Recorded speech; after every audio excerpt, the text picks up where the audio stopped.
성경에 보니까 하나님께서 출애굽, 이집트, 성경에 보니까 이집트는 처음부터 끝까지 세상을 예표하고 있는데, 이집트에서 이스라엘 백성들이 이제 나온 다음에 우리가 생각하는 것처럼 젖과 꿀이 흐르는 땅, 약속은 원래 젖과 꿀이 흐르는 땅으로 보내주신다 그랬는데 젖과 꿀이 흐르는 땅으로 바로 들어가는 것이 아니고 광야를 거쳐서 들어가도록 되어 있습니다. 광야라고 하는 것은 환경이 어려운 곳이죠. 물도 없고 먹을 것도 없고, 뭐 낮에는 뜨겁고 밤에는 춥고, 야생 짐승들도 있고, 하여간 뭐 온갖 위험 요소가, 뱀들도 있고, 불뱀에 물려서 또 엄청나게 많이 죽었죠.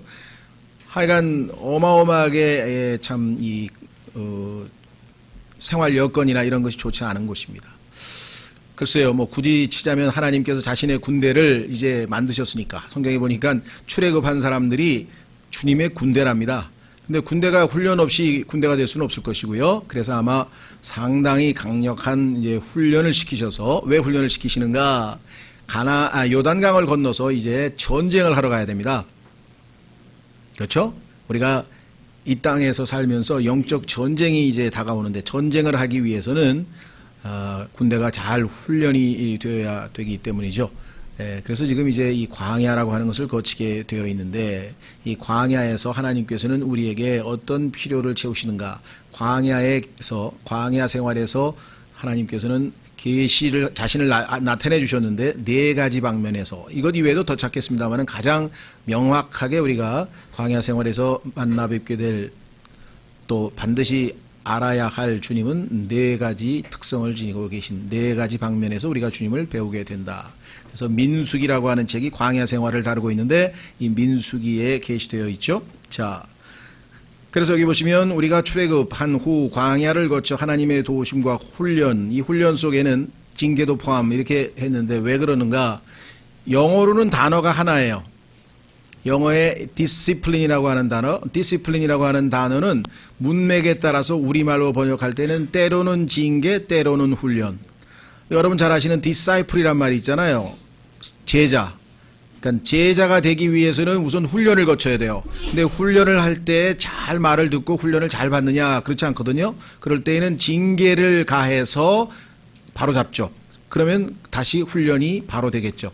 그러니까 훈련의 효과를 높이기 위해서는 징계라고 하는 수단이 반드시 필요합니다. 그래서 영어는 한 단어로 다 써요. 근데 우리는 문맥에 따라서 이렇게 써야 되고 저렇게 써야 되고. 그렇죠? 그런 단어가 영어에 종종 있어요. 그래서 할 수 없이라기보다는 하나님의 도우심으로 이 영어를 쓸 수밖에 없어요. 왜냐하면 하트가 나왔다. 우리말로는 마음 또는 심장. 성경에 보니까 하트가 우리의, 그죠? 죄송합니다. 빵이, 밀가루로 만든 빵이 우리의 하트를 튼튼하게 한다. 이렇게 되어 있어요. 그럼 우리는 당연히 뭐예요? 심장이죠. 실제적으로 의학적으로 이 빵이라고 하는 그 밀가루 성분이 우리의 심장을 튼튼하게 하는 것으로 되어 있고, 그것이 과학적으로 전혀 잘못될 게 없다는 거예요. 근데 갑자기 빵이 마음을 튼튼하게 한다, 이렇게 번역할 수는 없잖아요. 그래서 우리는 때로는 마음으로 했다가 때로는 심장으로 했다. 그런데 어떤 구절은 무엇을 해야 될지 애매모호할 때가 있어요. 영어는 자연스럽게 아까 얘기한 것처럼 이게 징계로 해야 되나? 이게 훈련이 더 나은가? 그래서 고민을 하게 됩니다. 이것이 이제 번역의 어려움이에요. 똑같은 영어는 단어에서 읽으면 바로 이해가 되는데, 우리말로 할 때는 이것을 징계로 번역해야 되나 아니면 이것을 훈련으로 번역해야 되나, 이런 어려움이 있다는 것을 좀 말씀을 드리고요. 그렇기 때문에 하나님께서는 자신의 말씀을 정확하게 1.1획도 오류가 없게 영어로 보존해 주셨다. 구약은 히브리어, 신약은 헬라어, 신구약 성경은 합쳐서 이제 영어로 해서 지금 현재 전 세계 하나님의 His story, 역사, 하나님은 그 역사를 주관하시면서 전 세계 어디를 가도 영어 킹제임스 성경에 기록되어 있는 그 영어로 의사소통이 다 가능하도록 전 세계를 지금 운행하고 섭리로 다스리고 계신다. 자, 그래서 여기 이제 우리말로는 할 수 없이 훈련, 징계 포함해서 들어갔습니다. 가나안으로 들어가게 될 때까지 우리는 4번에 걸쳐서 주님을 만나는데, 첫 번째는 생명의 빵이신 그리스도를 만나게 됩니다. 자, 생명의 빵이신 그리스도, 민수기로 가겠습니다. 11장. 여러분들이 예수님의 보배로운 피로 우리가 정결케 됐죠? 예수님의 보배로운 피로 정결케 됐는데 그 다음에 피만 있으면 됩니까? 뭔가 있어야 될 거 아니에요. 그렇죠?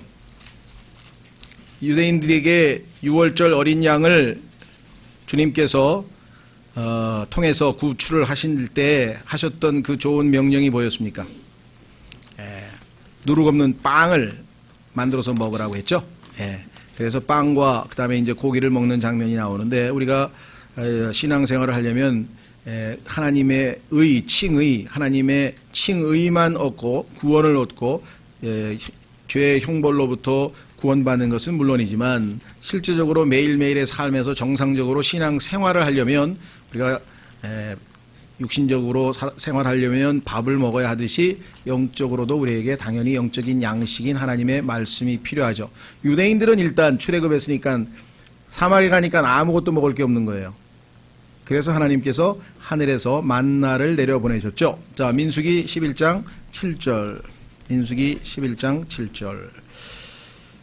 만나는 고수풀 씨 같고 그것의 색깔은 마치 델리움 색깔 같았더라. 백성이 두루 다니며 만나를 거두어 맷돌에 갈기도 하고 절구에 찢기도 하며 납작한 판에 굽기도 하고 그것으로 납작한 빵을 만들었는데 그것의 맛은 신선한 기름맛 같았더라. 밤에 이슬이 진영에 내릴 때 만나도 그 위에 내렸더라. 이렇게 되어 있습니다. 자, 그런데 분명하게 이스라엘 백성들에게 하나님께서 이렇게 먹을 것을 만나를 통해서 제공하셨죠. 만나의 특징이 성경에 보니까 출애굽기에 자세하게 나와 있는데 한번 확인해 보겠습니다. 출애굽기 16장으로 가면 주님께서 우리에게 하늘에서 내려주시는 그 만나의 특징과 우리가 매일매일 접하는 하나님의 말씀인 성경 기록과의 특징을 한번 보십시오.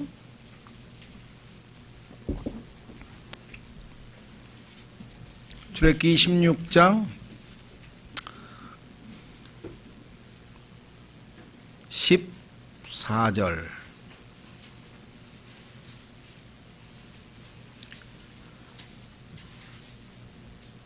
깔려있던 이슬이 올라가니 이슬과 함께 내린다 그랬으니까요. 자, 성경에서 이슬이라고 하는 단어를 쭉 찾아보면요, 항상 하나님의 우리를 흡족해 하시는, 시원케 하시는 은혜를 상징하는 것으로 시편에도 자주 나오는데 하나님께서는 만나를 은혜와 함께 내리셨다. 이것도 이슬과 함께 내리셨다라고 하는 것도 상당히 우리에게는 영적인 의미가 있죠. 자, 14절. 깔려있던 이슬이 올라가니 보라 광야의 표면에 바닥에 작고, 우선 작다 그랬습니다. 작은 거하고 예수 그리스도가 무슨 상관인가? 예수 그리스도께서 이 땅에 오실 때 무슨 유명하고 위대하고 뭐 대단한 분으로 오신 게 아니라 그야말로 이 세상에서 성경에 보니까 작고 크고 볼 때는 큰 사람과 작은 사람 할 때 보면은 세상에서 유명하고 막 알려지고 막 대단한 사람을 얘기할 때 우리 큰 사람이라 그러고 그렇지 않으면 작은 사람이랬는데 예수 그리스도는 정말 그 누구도 쉽게 접근할 수 있는 그러한 분으로 이 땅에 오셨고요. 하나님의 말씀인 성경도 우리가 정말 영어 킹제임 성경은 초등학교만 졸업하면 누구든지 다 읽을 수 있는 쉬운 문체로 되어 있어서 아무나 다 접근할 수 있도록 그렇게 되어 있습니다. 뿐만 아니라 둥글어요. 모난 점이 없어요. 원만해요. 그렇죠? 예수 그리스도의 성품과도 연관이 되어 있고 그 다음에 뭐라 그랬습니까? 희다 그랬어요. 순수하신 분이시죠? 서리 같은 것. 성경에 보니까 너희의 그 하나님의 말씀이 너희를 시원케 했다. 하나님 말씀의 특징들. 또 31절로 가면 고스풀 씨 같다. 이 고스풀의 시의 특징은 아주 번성하는, 충만한, 아주 잎사귀가. 그 다음에 아까 또 밑으로 내려가면 아까 우리 어디죠? 민수기에 보니까 델리엄 같다 그래. 델리엄. 보석. 투명하다. 투명한 보석 같으신 분. 예수 그리스도의 성품. 그 다음에 꿀로 만든 과자 같다. 달콤한, 그죠? 하나님의 말씀이 꿀송이처럼 답니다. 라고 시편 기자가 고백했죠. 여러분, 그러십니까? 하나님의 말씀이 꿀송이처럼 달고. 그 다음에 아까 또 보니까 기름 부음 받은, 그러니까 기름에 구운 과자 같다. 그랬어요. 성령님의 향기가 나고, 일반적인 기록한 문자하고 달리 하나님의 말씀이 성경을 대하면 성령의 향기가 느껴질 수 있는 특별한, 아주 그러니까 하나님께서 이 만나라고 하는 음식은 성경에 보니까 사람이 먹는 음식이 아니었어요, 원래. 시편에 보면 천사가 먹는 음식이에요. 천사가 먹는 음식인데 나중에 우리가 다 천사가 될 사람들이기 때문에 미리 주셨어요. 전 읽으면서 왜 하나님께서 천사의 음식을 주셨을까 가만히 생각해. 우리가 나중에 너희는 하늘에 가면 다 결혼하도 시집도 안 가고 장가도 안 가고 다 천사 같다 그랬죠. 예. 그래서 우리에게 미리 천사의 음식을 맛보게 하시는가 보다. 재료가 이게 또 신기해요. 리워야단인데요. 마귀의 머릿고기야 이게 또. 여러분들 보면 이건 뭔 이상한 소리. 나중에 성경을 읽어보세요. 이상한 게 너무 많아요. 근데 이거는 지금 사탄에 대해서 더 깊이 공부를 해야겠기 때문에 여기서 얘기를 안 해요. 성경이 일단 써 있어. 그러니까 뭐 저는 그냥 알려만 드리고 더 관심이 있는 분들은 이게 이제 단단한 음식이 돼서 함부로 그런 것까지는 난 머리가 복잡해서 안 보겠다 그러면 어쩔 수 없는 거고, 호기심이 생겨 더 공부하고 싶으신 분들은 공부를 일단 하나님이 그렇게 말씀을 하셨어요. 그렇게 상하게 해서 그럴 것으로 천사들이 먹는 음식을 사람들에게 주셨다고 시편의 14편에 기록되어 있기 때문에. 좌우지간 중요한 것은 뭐냐, 하나님께서 그들이 살아가는데 아무런 지장이 없도록 육체적인 건강을 위해서 모든 필수 영양소가 다 들어있는 하나님의 아주 달콤한 과자, 우리말로는 과자라 그랬는데 영어로 보니까 케이크네요. 케이크. 이게 케이크가 과자인지 빵인지 하여간 전 잘 모르겠어요. 그래서 어떤 분은 번역이 애매모호하니까 그냥 케이크라고 번역했더라고. 우리도 그냥 케이크라고 쓰다 보니까 번역할 때 그런 고민이 생겨요. 늘 말씀드립니다만 마인드가 이게 마음인가? 이게 생각인가? 이게 마음의 태동과 자세인가? 이게 도무지 번역하기가 애매모호지. 근데 우리도 마인드란 말을 굉장히 많이 쓰거든. 그러니까 한국 사람도 그냥 마인드라고 쓰자. 이제 외래어처럼. 그냥 카센터처럼 그냥 카센터라고 하자. 이게 마인드라고 쓰자 해서 성경에도 어떤 분은 그냥 한국말로 마인드, 예수 그리스도의 마인드를 가져라. 이렇게 번역해 놓은 책도 있어요. 얼마나 고민이 됐으면 그렇게 했을까 싶은 생각이 드는데요. 자, 그래서 이 만나라고 하는 것을 하나님이 주셨는데 이 사람들이 한다는 소리가, 자, 오늘 다시 돌아갑니다. 민수기로 한번 가보세요. 이걸 계속 먹으라 그러냐 하면서 짜증을 내고 있어요. 여러분 어떠세요? 성경 읽다가, 그 얘기가 그 얘기 같고, 그 얘기가 그 얘기 같고, 이건 나 자꾸 읽으라 그러십니까? 안 그러셨다 그러면은 대단히 성숙하신 분이고, 대부분 다, 성경이란 예수님 제자들이 말씀한 것처럼 읽기가 힘들도다. 이게, 그런데도 어떻게 시편 기자는 이것을 꿀송이처럼 달다 그랬을까? 나는 아무리 봐도 힘들어 죽겠는데. 솔직하게 얘기하는 게 낫죠. 그죠? 어린 영적으로 어린 사람들에게는 이게 다 소화할 수가 없어요. 그래서 여기서 은혜의 말씀, 생명의 말씀, 이렇게 빵에 해당하는 아주 쉽게 그런 거를 열심히 읽고, 어려운 거, 단단하고 이런 것들은 우리가 함부로 막 할 게 아니라 천천히 곱씹어서 이제 조금씩 배워나가는 것이겠죠. 자, 그래서 아까 우리가 봤던 11장 뭐라고 그랬습니까? 민수기 11장 6절 보세요. 이제는 우리의 혼이 메마르고 이 만나 외에는 우리 눈앞에 아무것도 없다. 먹을 게 이거밖에 없냐, 이렇게 얘기를 했어요. 근데 그래서 뭐라고 했냐, 4절.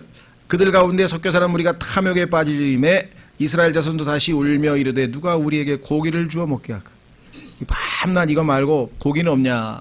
우리가 이집트에서 마음대로 먹던 물고기와 오이와 수박과 부추와 양파와 마늘을 우리가 기억하거니와. 이 세상 사람들이 좋아하는 건 여기 다 써있네요. 이집트에서. 특히 고기 먹을 때 섞어 먹는 건 다 있네요 여기 또.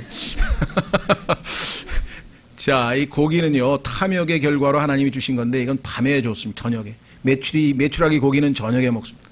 그런데 하나님의 말씀인 빵, 생명의 빵을 아침에 먹게 돼 있어요. 이슬과 함께 내려오기 때문에. 그런데 이스라엘 사람들은 이제 하늘에 속한 맛을 지닌 이 만나는 이제 지겨워서 못 먹겠다 이러면서 세상 향기가 솔솔 나는 이집트에서 나는 것들은 정말 얼마나 맛있었는가. 여러분 어떠세요? 텔레비전을 켜서 미드를 보니까 너무너무 재밌더라. 그죠? 영화를 보니까 너무너무 재밌고, 드라마도 너무너무 재밌고, 소설도 너무너무 재밌고, 재밌는 게 한두 개 아니야. 그 다음에 요즘에 보니까 뭔 만화도 많아. 이게 만화도 재밌고, 근데 성경은 피면 사투를 벌이는 거야. 10분 가다가 가면서 어디 읽었지? 다시 돌아갔다가 가만히 있어봐. 온갖 잡생각이 떠올랐다. 그랬더니 또 한다는 소리가 그거야 마귀가 방해를 하잖아요. 맞아요. 마귀가 방해를 하지, 성경 읽을 때는. 그러니까 더 정신을 차려서 기도하면서 읽어야지. 때로는 이를 악물고 억지로라도 읽어야지. 그렇죠? 예. 아픈 사람이 입맛 없다 그러면 어떡합니까? 부모님들이. 예. 그래 입맛 없는데 먹지 마라. 그런 부모가 어디 있어요. 억지로라도 먹어야지 네가 병이 낫지 이 녀석아. 똑같아요. 성경도 억지로라도 읽으셔야 돼요. 그래야 영적으로 회복이 되고 치유가 되지. 오늘은 영 읽을 기분이 아닌데요. 기도도 항상 하라는 얘기가 뭐예요? 24시간 밥도 안 먹고 기도하라는 뜻입니까? 아니죠. 기도할 기분이 날 때도 하고 기도할 기분이 아닐 때도 하고. 이해가 되시겠어요? 우리는 거의 90삶에서 기도할 기분이 날 때는 거의 없어요. 아주 죽을 마실 때 할 수 없이 무릎 꿇고 아무것도 하기 싫을 때 너무 고통스러울 때 그때는 기도할 기분이 좀 생겨. 나머지는 다 기도하고는 상관이 없는 삶을 살리는 게 우리의 육신의 속성이잖아요. 말씀도 마찬가지예요. 하나님의 말씀도 때로는 억지로라도 꾸준히 읽다 보면 조금씩 맛이 느껴져서 이제 뭔가 이건 새롭구나. 야 이거는 정말 기름 맛이 들어있네. 야 이건 꿀 같다. 이게 되지 처음부터 그런 건 아니거든. 그래서 광야 생활에 있어서 첫 번째 여러분이 이 광야 같은 인생을 이겨나가려면 반드시 이 하나님의 말씀 즉 생명의 빵이신 예수 그리스도가 필요하다. 확인하고 요한복음 6장으로 가서 확인하고 그 다음 두 번째로 넘어가겠습니다. 요한복음 6장에 가면 예수님께서 자신이 생명의 빵이라고 또 생명의 물이라고 오늘 말씀하신 것을 봤죠. 여러분 요즘에 그 무슨 징비록인가 거기에 보니까 그 군량미 확보라는 게 전쟁에 있어서 얼마나 중요한가 그 여러분들 보시죠. 이 이순신 장군이 그 본토에서 오는 그 군량미를 전부 조달하지 못하도록 바다에서 다 이 차단을 해가지고 이 내륙에 있는 이 왜군들이 군량미 먹을 게 없어가지고 이제 아주 고통스러워서 결국은 전쟁에서 이제 패하게 되는데요. 이집트에서 출애굽한 사람들을 하나님께서 군대라 그랬거든요. 그렇죠?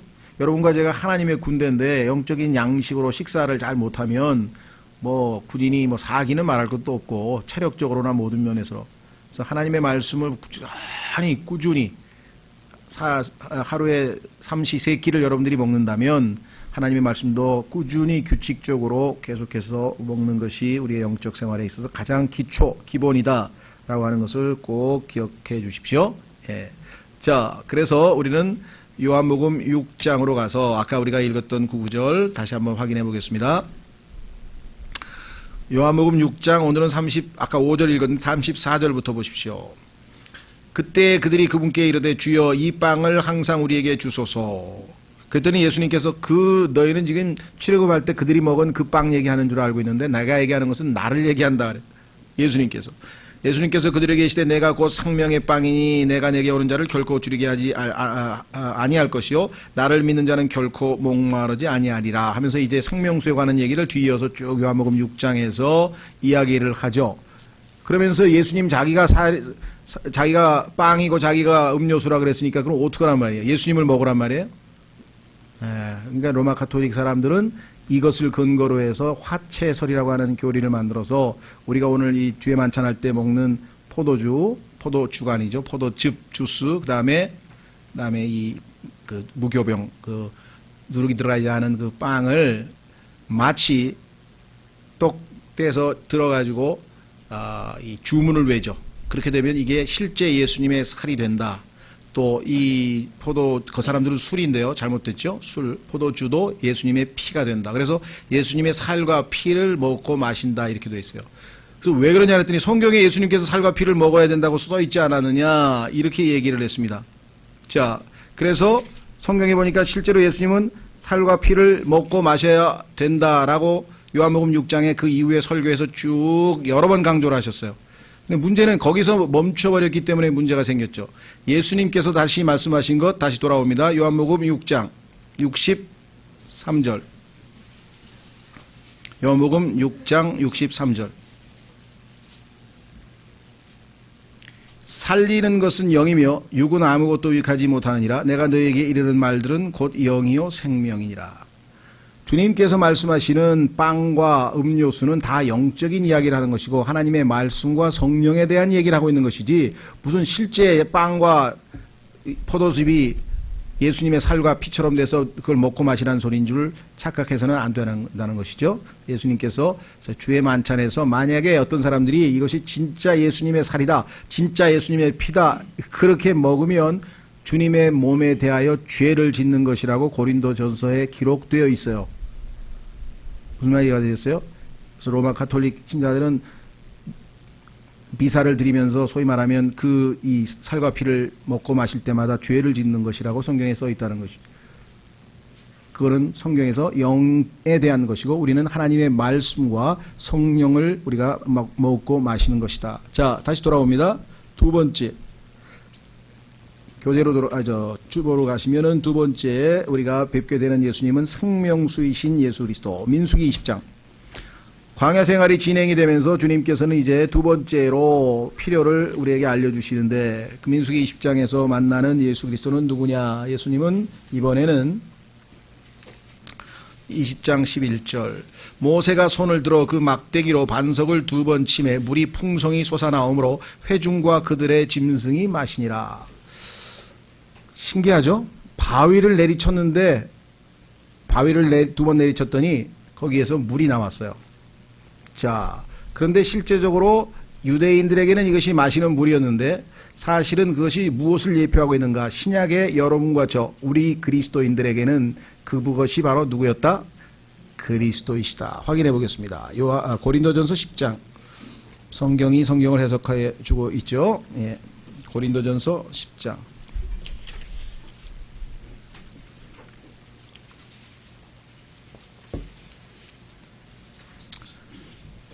하나님께서 이제 이스라엘 백성들이 물이 없다 그랬어요.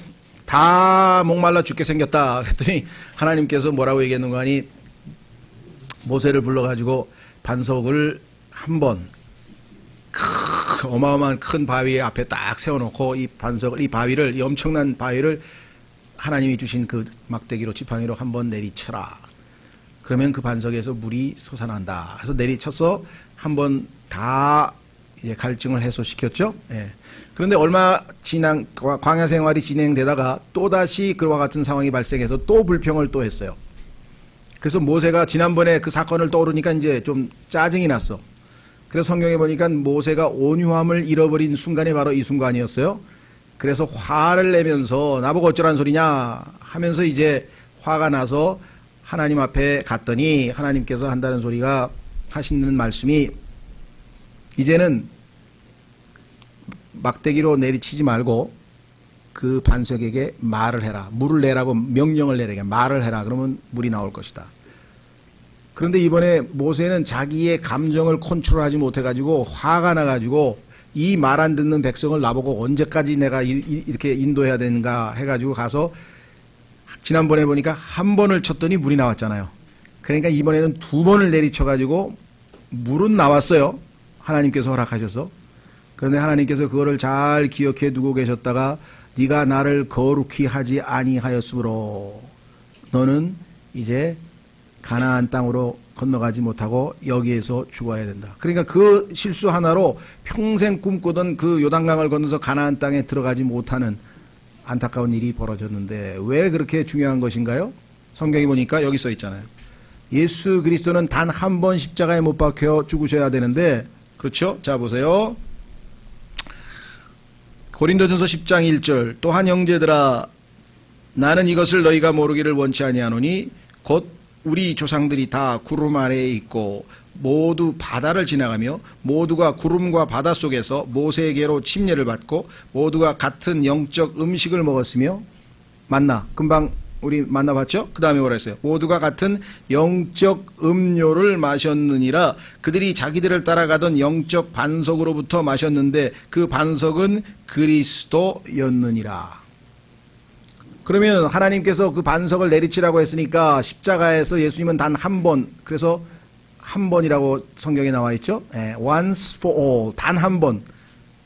그래서 우리가 단번 속죄라는 신학 용어가 만들어졌는데요. 단 한 번의 죽으심으로 모든 속죄를 다 이루셨다. 이렇게.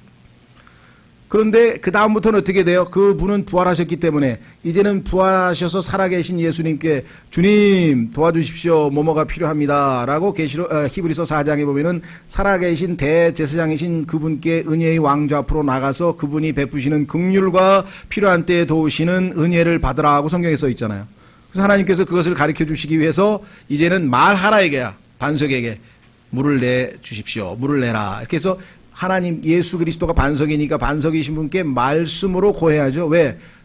십자가에서 한 번 이미 죽으셨잖아요. 그리고 부활하셔서 이제 생명으로 우리에게 늘 와 계시잖아요. 그러니까 예수님은 생명의 빵이실 뿐만 아니라 또 생명의 생명수이기도 하신데, 성경에 보니까 요한복음에서 생명수는 뱃속에서 넘쳐나는, 흘러 넘쳐나가는 생명의 강들은 다 성령님이라고 해석을 성경에서 해 주셨잖아요. 그렇죠? 예. 그러면 우리 안에 내주하시는 성령님께 우리의 필요를 아뢰고 말씀하면 채워줄 텐데, 그 예표, 우리에게 알려주시고자 하는 진리를 깨트려버렸죠. 두 번이나 내리쳐서 물은 하나님이 주셨지만 하나님께서 의도하셨던 그 참 진리는 지금 전달을 할 수가 없잖아요. 만약에 반석에게 말을 했더니 정말 반석이 물을 냈다 그러면 바로 신약의 우리 그리스도인들에게 그대로 적용되어서 우리에게도 은혜의 왕자 앞에 나가서 말씀을 통해 주님으로부터 공급을 받는다. 근데 그 교리가 지금 예표가 깨져버렸잖아요. 얼마나 중차대한 것인지 아시겠어요? 우리가 생각할 땐, 그거 단 한 번 실수로 그렇게 80년 동안 하나님께 모든 걸 바친 헌신한 그 주의 종을 그렇게, 마지막 소원을 안 들어주시는 게 어디 있습니까? 여러분 생각에는 그럴지 모르지만요. 하나님이 소중하게 여기시는 것과 우리가 소중하게 여기는 게 좀 달라요. 이거는 하나님의 거룩하심을 손상한 것이에요. 우리는 그냥 도덕적으로 나쁜 짓하고 뭐 이런 그런 죄가 자꾸만 더 심한 것 같지만, 하나님은 하나님의 관점에서 봤을 때 이거는 굉장히 이제 심각한 죄였다는 것을 우리에게 깨우쳐 주시는 거죠. 자, 요한복음 19장 34절에 보면은 그 병사 하나가 예수 그리스도의 옆구리를 찌르게 됩니다. 그런데 거기에 뭐가 나왔다 그랬습니까? 물과 피가 나왔나요? 피와 물이 나왔나요? 나 미국에서 그거 질문하는 통에 제가 아주 혼났는데. 왜냐하면 제가 설교를 조금 잘못하신 것 같아요. 맞아요. 근데 너무나 예리하게 지적해 주셔서 저는 고맙게 생각해요. 그 참 자매님 예리하시구나. 제가 얘기할 때 성경하고 반대로 얘기했다 그러더라고요. 자, 한번 확인해 보겠습니다. 요한복음. 예. 그래서 제가 그게 교리적으로 의미가 있기 때문에 제가 당연히 고쳐야죠.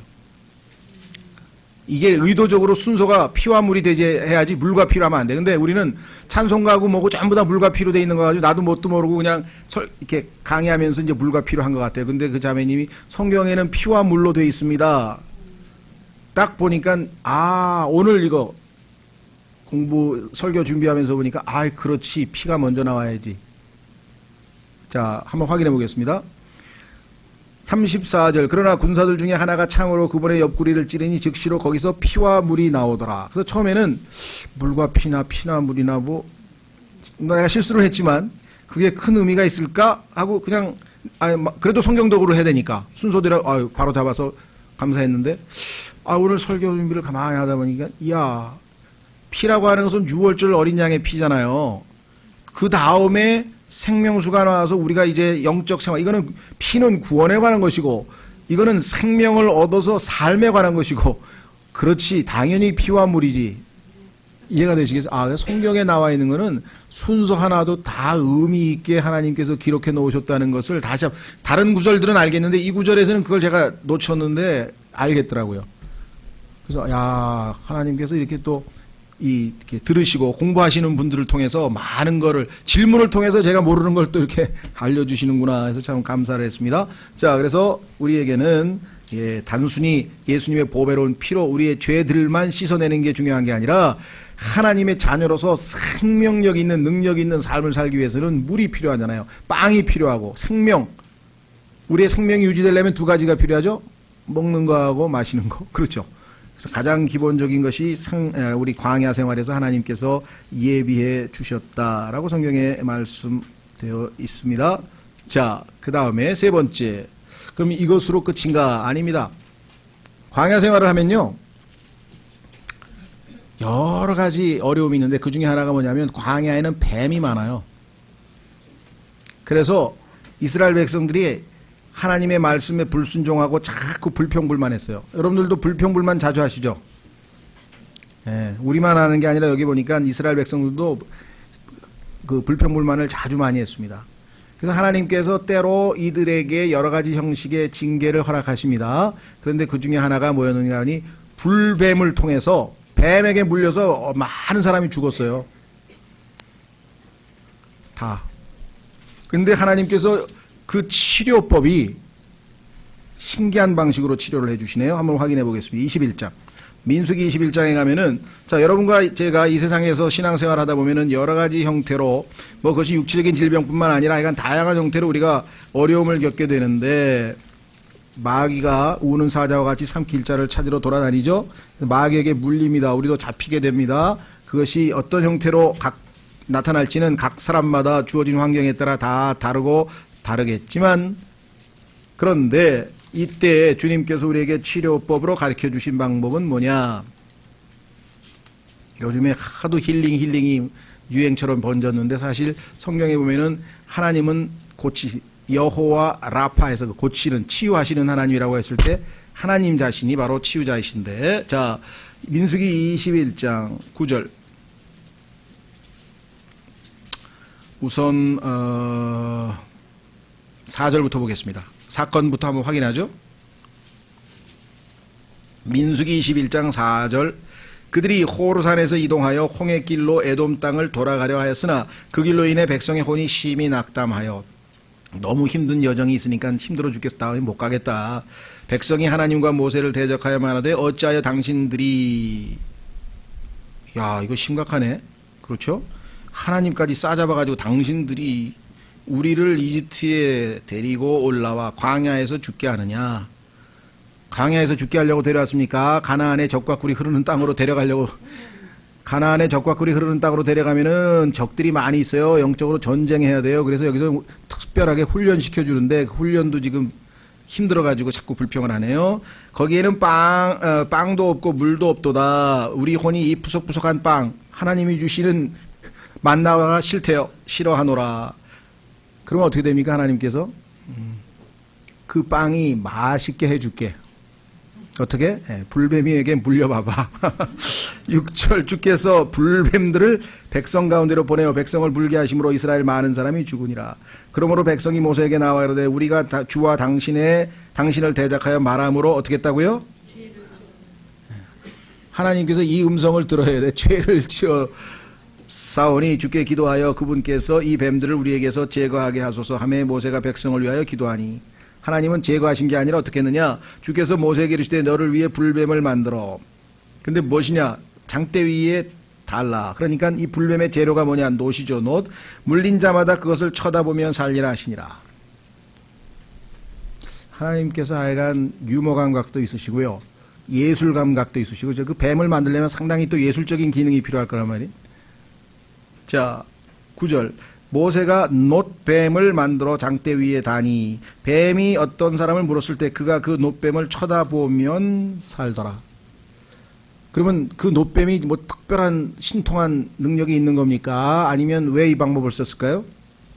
하나님께서는 나중에 예수 그리스도께서 오셔서 이 놋뱀처럼 높이 십자가에 달리실 것을 염두에 두시고 말씀하신 것이고, 그 예수 그리스도, 놋뱀이신 예수 그리스도를 쳐다볼 때 우리가 살고 치유받는 것이지, 그렇죠?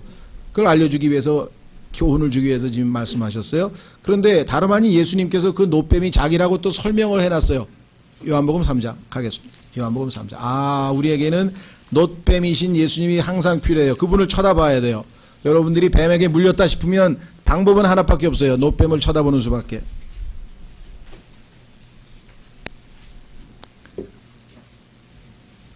대한민국에서 최고의 병원들을 다 돌아다녀도 뱀에 물린 거는 방법이 없어요.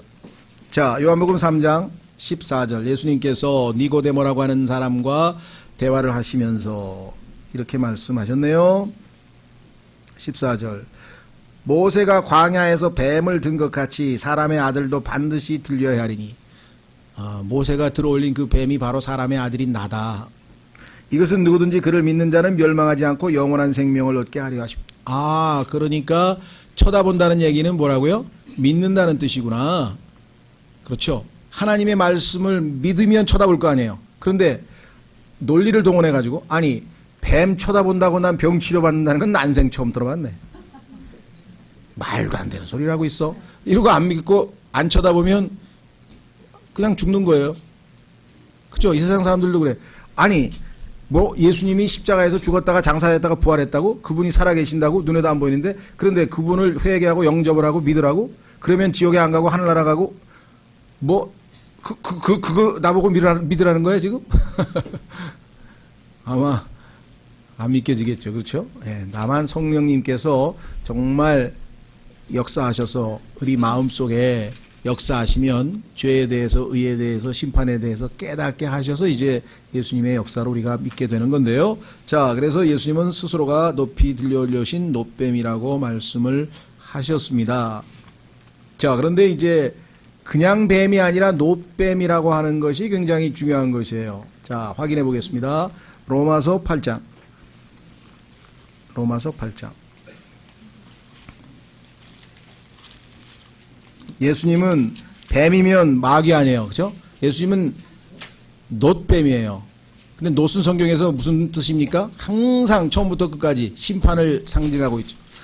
놋, 제단도 놋제단이고요. 예, 놋은 자, 그러면 우리를 대신해서 십자가에 달리신 예수 그리스도께서 자신을 놋뱀이라고 하셨습니다. 하나님께서는요, 마귀, 뱀을 심판하시려고 하는데 그 뱀을 심판하시기 위해서 예수 그리스도를 뱀의 모양으로 이 땅에 오게 하셨어요. 자, 확인해 보겠습니다. 로마서 8장 3절. 로마서 8장 3절. 율법이 육신으로 말미암아 연약하여 능히 하지 못하는 것을 하나님께서는 하셨나니 곧 자신의 아들을 뭐라 했습니까? 죄 많은 육신의 뭐라고요? 모양으로 보내시고, 죄 많은 육신으로 보낸 것이 아니에요. 죄 많은 육신은 여러분과 제가 입고 있는 이 육체는 죄 많은 육체예요. 이거는 그렇죠? 그런데 예수님이 입으신 육체는 이 아담의 씨가 아니고, 그렇죠? 우리처럼 죄 많은 육신이 아니고 죄 많은 육신하고 모양은 똑같아.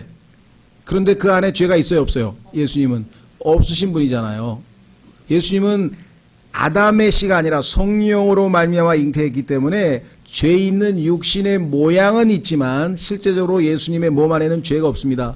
로마서 7장에 따르면 여러분과 저는 아담의 씨로 태어났기 때문에 우리 몸 안에는 죄가 거한다고 로마서 7장에 써 있죠. 그런데 예수님 안에는, 예수님의 육체는 모양만 있어요. 그래서 실제로 뱀이 아니라 놋뱀이에요. 이해가 되시겠어요? 그래서 예수 그리스도가 십자가에 달리신 것입니다. 예수 그리스도께서 달리셨죠. 자, 십자가에 달렸을 때 여러분 잘 아시는 것처럼 오른쪽에 강도 하나, 왼쪽에 강도 하나 달렸죠. 그렇죠? 네. 자, 예수 그리스도는 죄가 없으신 분이에요. 그러면 예수님의 속에는 죄가 없죠. 그런데 예수님의 위에는, 예수 그리스도의 위에는 죄가 지금 완전히 둘러붙어 가지고 예수님이 고린도후서에 보니까 죄가 되셨다 그랬어요. 예수님의 속에는 죄가 없어요. 그런데 예수님의 겉에는, 위에는 잔뜩 온 인류의 죄가 다 지금 뒤집어 엎여 있어요. 왼쪽에 있는 강도가 있고 오른쪽에 있는 강도가 있는데, 모르겠어요. 오른쪽의 강도가 구원받았다고 우리가 치면, 자, 오른쪽에 있는 강도는 속에 어떻습니까? 죄가 있죠? 왜? 아담의 본성을 받고 태어났으니까. 그런데 위에는 죄가 있어요, 없어요? 없어요. 예수님께로 다 넘어가서, 이 사람이 지은 그 모든 죄들은 다 예수님께로 넘겨갔어. 다 넘어갔어. 그래서 근데 이쪽에 있는 또 하나 강도는 속에 죄가 있고 그 위에도 죄가 있고, 무슨 말이가 됐어요? 우리는 속에는 죄가 있지만 위에는 죄가 없는 그 강도에게 속한 인류고 사람이고, 속에도 죄가 있고 위에도 죄가 있는 사람들은 구원받지 못한 사람이에요.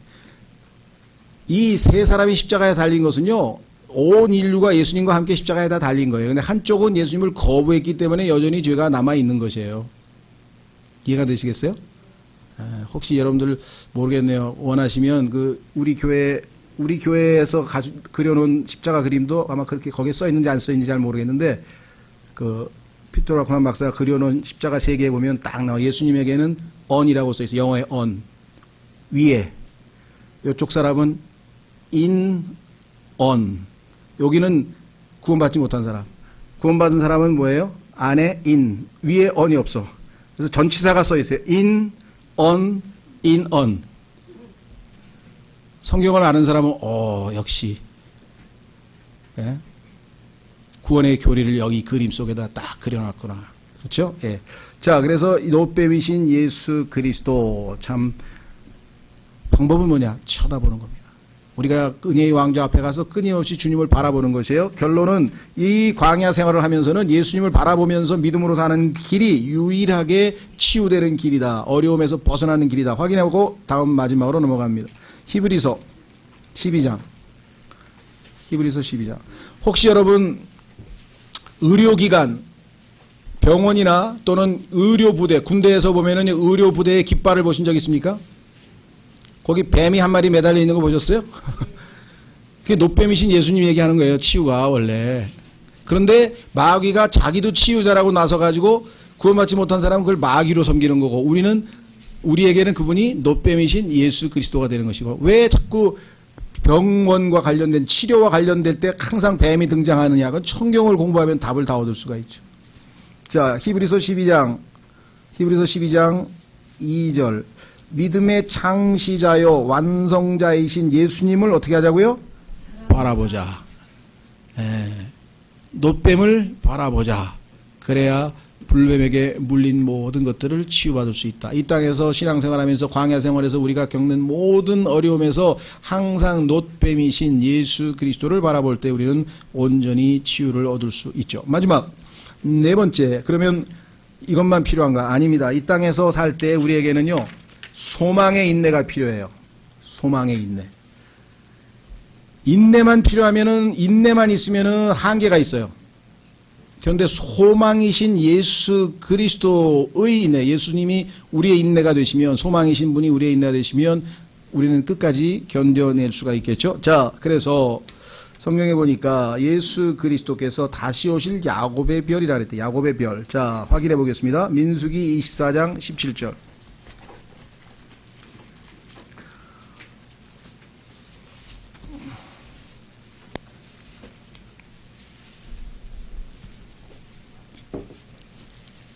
민수기 24장 17절. 내가 그를 볼 터이나 지금 보지 아니하며 내가 그를 바라볼 터이나 가까이서 보지 아니하리로다.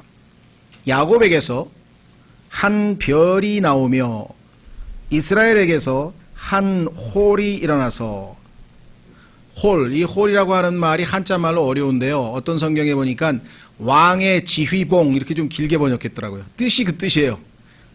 그렇죠? 여러분들 군대 가면 장군이 들고 있는 지휘봉 아시죠? 가리키는 지휘봉. 또 미인 대회에서 이제 우승하면 받는 그 봉, 지휘봉. 그게 이제 권력을 상징, 왕이라고 하는 거, 그게 홀이에요, 홀. 여러분들 그 홀을 이렇게 내밀었을 때 내밀면 들어오라는 뜻이고 안 내밀면 죽죠. 어디에 나옵니까? 에스더에서 죽으면 죽으리라고 들어갔는데 왕이 홀을 착 내밀어 가지고 딱 잡으니까 들어오라는 뜻이어서 예고 없이 들어오면 왕이 그 홀을 안 내밀면 다 그냥 다 죽는 거예요.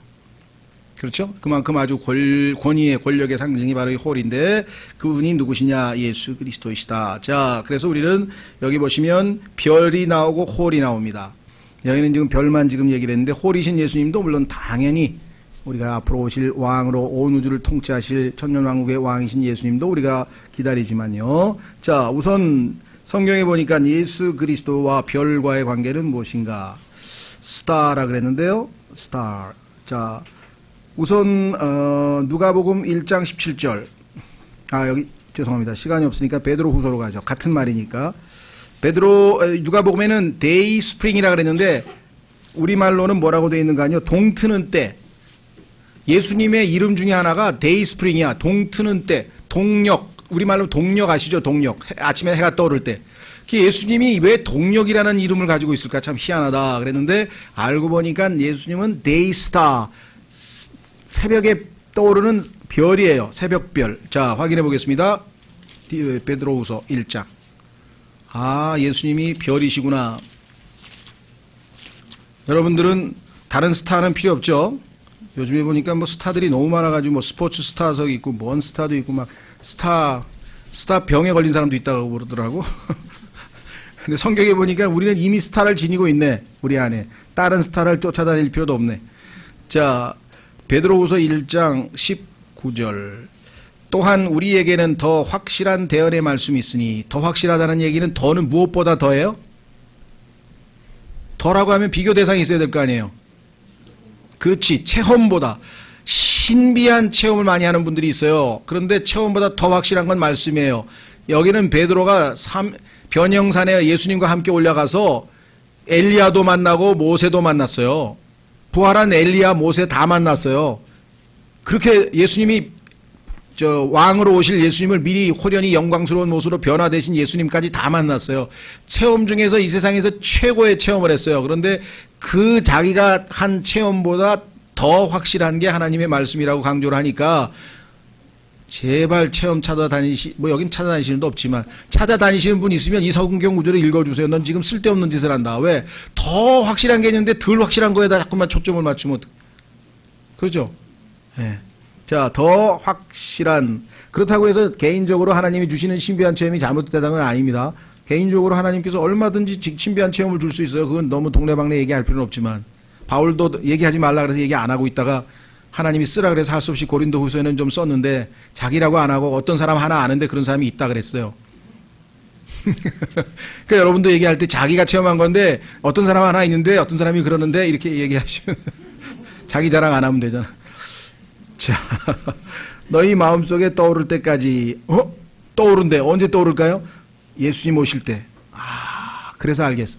어떻게 내가 휴거될까 생각했더니 내 안에 계신 예수님이 부활하신 생명이야. 그 생명이신 분이 내 안에 샛별로 들어와 계셔. 이분이 떠올라. 예수님이 저쪽에서 재림하시는 예수님과 밑에서 나를 함께 올라가서 주님을 만나게 되는데 우리는 예수 그리스도의 몸이고 예수님은 머리 되신 분이 예수님은 내려오시고 몸은 올라가고 딱 결합해서 신랑 신부가 만나서 결혼증녀가 되는 거죠. 여러분들 성경에 보면 참 신기하고 놀라워. 우리는 이 안에 있는 샛별이 올라가요. 주님과 함께. 그게 휴거예요. 지금 휴거 얘기를 하는 거예요. 예? 데이스타. 자, 너희가 어두운 곳에서 비치는 빛을 대하듯이 이 말씀에 주의를 기울이는 것이 잘하는 것이니라. 그러니까 분명히 우리를 데리러 오실 그 소망이신 예수님 오실 때까지는 바라보면서 그 별, 하늘에 있는 별 하면 우리는 하늘이죠. 그렇죠? 예, 땅에 있는 것들에 애착을 두지 말고 위에 있는 것들에 애착을 두고 위에 계신 예수님을 바라보고 계속해서 우리가 높은 부르심의 상을 바라보면서 한 걸음 한 걸음 전진할 때만이 광야를 무사히 통과해 갈 수가 있다. 그래서 이 네 가지를 성경에서 우리에게 계시해 주고 계시잖아요. 그렇죠? 예. 그래서 예수 그리스도께서 지상으로 내려오실 때에는 그분은 성경에서 모닝 스타라 그랬어요. 확인해 보겠습니다. 마지막 성경 구절 22장 16절. 자, 베드로 후서에서는 예수님이 데이스타인데 왜 예수님은 또 마지막에는 모닝 스타일까요? 모닝 스타는 태양인데 아침에 떠오르는 별. 자, 태양이 떠오르기 직전에 마지막 가장 밝게 빛나다가 가장 어두워지면서 잠시 어두워지면서 바로 태양이 떠오르는데 그때 마지막 그것을 샛별이라 그러죠. 예. 그 샛별이 떠오르는 것을 성경에서는 휴거라고 설명하고 있고 그 다음에 위에서 해가 찬란하게 비치면서 내려오는 것은 7년간의 환란이 끝나고 지상에 재림하시는 예수 그리스도는 모닝스타라. 그래서 올바로 나누어서 공부하. 데이스타하고 모닝스타하고 같은 분인데 휴거 때 우리를 데리러 오시는 예수님은 데이스타고 우리가 재림 때 이 땅에 통치자로 오시는 예수님은 모닝스타고. 자, 마지막 계시록 22장 16절. 나 예수는 내 천사를 보내어 교회들 안에서 이것들을 너희에게 증언하게 하였노라. 나는 다윗의 뿌리요 후손이요 빛나는 새벽별이라 하시더라. 우리 찬송에도 빛나는 새벽별 하죠. 그런데 이 빛나는 새벽별은 한문으로 하면 이게 계명성입니다. 그렇죠? 그러면 예수님이 계명성이어서 동력의 계명성 하면서 찬송가도 있잖아요. 그런데 이사야서 14장 12절에 가면은 계명성아 너는 지옥에 떨어질지어다. 그럼 어떻게 된 거야? 누군가가 계명성이 아닌 것을 계명성으로 바꿨겠죠. 누구였습니까? 루시퍼. 하나님은 루시퍼를 지옥불에 던지는 심판을 했는데 루시퍼가 내가 심판받기 싫으니까 성경에서 루시퍼를 빼고 그 다음에 계명성을 싹 집어넣어가지고 예수님이 대신 심판받는 걸로 해놨는데 모든 성서를 다 뜯어 고쳤을지라도 하나님께서는 유일하게 루시퍼를 심판하는 성경을 우리 손에 쥐어주셨다 이 말이에요.